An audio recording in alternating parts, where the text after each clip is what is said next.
യാസീൻ ഓതിയാൽ ഹബീബായ നബി സല്ലല്ലാഹു അലൈഹി വസല്ലം തങ്ങൾ പറയാണ്, ഒരാൾ യാസീൻ ഓതിയാൽ 10 തവണ ഖുർആൻ ഓതിയ പ്രതിഫലം അല്ലാഹു രേഖപ്പെടുത്തുമെന്ന് സയ്യിദുനാ മുഹമ്മദുർ റസൂലുള്ളാഹി സ്വല്ലല്ലാഹു അലൈഹി വസല്ലം. 10 തവണ ഖുർആൻ പാരായണം ചെയ്ത് പൂർത്തീകരിച്ച കൂലി സൂറത്ത് യാസീൻ പാരായണം ചെയ്താൽ ലഭിക്കും. ആ കൂട്ടത്തിൽ 1-2 കാര്യങ്ങൾ കൂടി. നമുക്കെല്ലാവർക്കും അറിയുന്ന സൂറത്താണ് സൂറത്തുൽ ഇഖ്ലാസ്. ഖുൽ ഹുവല്ലാഹു അഹദ് അല്ലാഹുസ് സമദ് ലം യലിദ് വലം യൂലദ് വലം യകുൽ ലഹു കുഫുവൻ അഹദ്. അത് ഖുർആനിന്റെ 1/3 തുല്യമാണെന്ന് സയ്യിദുനാ റസൂലുള്ളാഹി സ്വല്ലല്ലാഹു അലൈഹി വസല്ലം സുലുസുൽ ഖുർആൻ. നിസ്കാരം കഴിഞ്ഞ് പുറത്തിറങ്ങി പോകുമ്പോ ഒരു 3 ഖുൽ ഹുവല്ലാഹു അഹദ് ഓതിയാൽ ഖുർആൻ ഓതിയതിന്റെ പൂർണ്ണമായി ഓതി പൂർത്തീകരിച്ചതിന് സമാനമായ ഒരു പ്രതിഫലം കിട്ടും. സൂറത്തുൽ ഫാത്തിഹ വളരെ ശ്രേഷ്ഠമായ സൂറത്താണ്, ഉമ്മുൽ കിതാബാണ്. അതിന്റെ ഫലം പറഞ്ഞാൽ തീരാത്തതാണ്. ഫാത്തിഹ അറിയാത്ത ഒറ്റ ആളും ഉണ്ടാവില്ല. ചുരുങ്ങിയത് ഫാത്തിഹ ഓതുന്ന ആളിന്റെ മേൽ സ്വർഗത്തിന്റെ കവാടങ്ങൾ തുറക്കപ്പെടുമെന്നാണ്. ഫാത്തിഹ ഓതുന്ന ആളിനുമേൽ 7 പ്രയാസങ്ങളെ അല്ലാഹു തആല നീക്കിക്കളയുമെന്നാണ്. അല്ലാഹു തൗഫീഖ് ചെയ്യുമാറാകട്ടെ.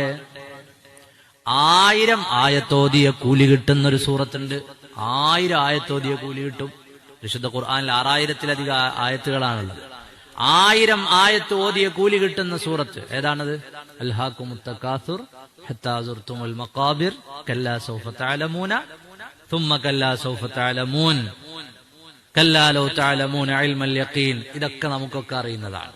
നമുക്ക് ചെറുപ്പക്കാർക്ക്, പ്രായമായവർക്കൊക്കെ അറിയുന്ന സൂറത്തുകളാണ്. ഇതൊക്കെ പാരായണം ചെയ്താൽ കിട്ടുന്ന കൂലിയാണ് പറഞ്ഞത്. ഖുൽ യാ അയ്യുഹൽ കാഫിറൂൻ ഓതിയാൽ ഖുർആനിന്റെ 8-1 പാരായണം ചെയ്ത കൂലി കിട്ടും. അപ്പൊ ഈ ചെറിയ ചെറിയ സൂറത്തുകൾ നമ്മളെ കാഴ്ചയിൽ അത് ചെറുതാണെന്നേ ഉള്ളൂ. അതൊക്കെ പാരായണം ചെയ്താൽ നമ്മൾ വിചാരിക്കാത്ത വലിയ പ്രതിഫലം അല്ലാഹു തആല നമുക്ക് നൽകും. അപ്പൊ ഖുർആനിൽ നിന്ന് 10 തവണ ഖുർആൻ ഓതിയതിന് സമാനമായ പ്രതിഫലമാണ്. അതാണ് നബി സല്ലല്ലാഹു അലൈഹി വസല്ലമ തങ്ങൾ പറഞ്ഞത്, വമൻ ഖറഅ യാസീൻ കതബല്ലാഹു ലഹു ബിഖിറാഅതിഹാ ഖിറാഅത്തുൽ ഖുർആനി 10 മർറാത്ത്. 10 തവണ ഖുർആൻ ഓതിയതിന് സമാനമായ പ്രതിഫലം അല്ലാഹു തആല നൽകുമെന്ന് സയ്യിദുനാ റസൂലുള്ളാഹി സ്വല്ലല്ലാഹു അലൈഹി വസല്ലം. സൂറത്ത് യാസീന്റെ ശ്രേഷ്ഠതകൾ ഒരുപാട്.